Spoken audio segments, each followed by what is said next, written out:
இங்கே ஒரு ஜெயின்ஸ் கூட்டம் தனக்கு கிடைச்ச ஒரு அதிசயமான பீன்ஸை தூக்கி தண்ணிக்குள்ள போடுதுங்க. அது உடனே முளைச்சு ஒரு பெரிய கொடியா வருது. இதுங்களோட நோக்கம் என்னன்னா பூமியில போய் எல்லாரையும் அழிக்கணும் அப்படின்னு தான். உடனே அந்த கொடி முளைச்சு வந்தோன்னே அதுல பிடிச்சி எல்லா ஜெயின்ஸும் பூமிக்கு வர ஆரம்பிக்குதுங்க. இதை பார்த்த நம்ம ஹீரோ இதை எப்படியாச்சும் ராஜா கிட்ட சொல்லணும்னு சொல்லிட்டு அவன் ராஜாவை நோக்கி போறான்.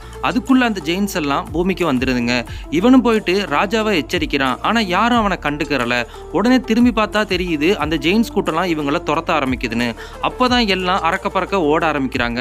ஆனா அந்த ஜெயின்ஸ் எல்லாம் யாரையும் விட்டு வைக்கல, எல்லாரையும் கொல்ல ஆரம்பிக்குது. இதெல்லாம் தெரிஞ்சுக்கிட்டு இந்த நாட்டோட தளபதி ஒரு எரிபொருள் மாதிரி ரெடி பண்ணி தண்ணிக்குள்ள ஊத்த சொல்றாரு. ராஜாவும் இளவரசியும் கோட்டைக்குள்ள வந்தோன்னே அந்த கோட்டையை மூட சொல்றாரு. ஆனா நம்ம ஹீரோ மட்டும் இன்னும் உள்ள வரவே இல்லை. கடைசியா பாத்தீங்கன்னா நம்ம ஹீரோ எப்படியோ தப்பிச்சு கோட்டைக்குள்ள வந்துடுறான்.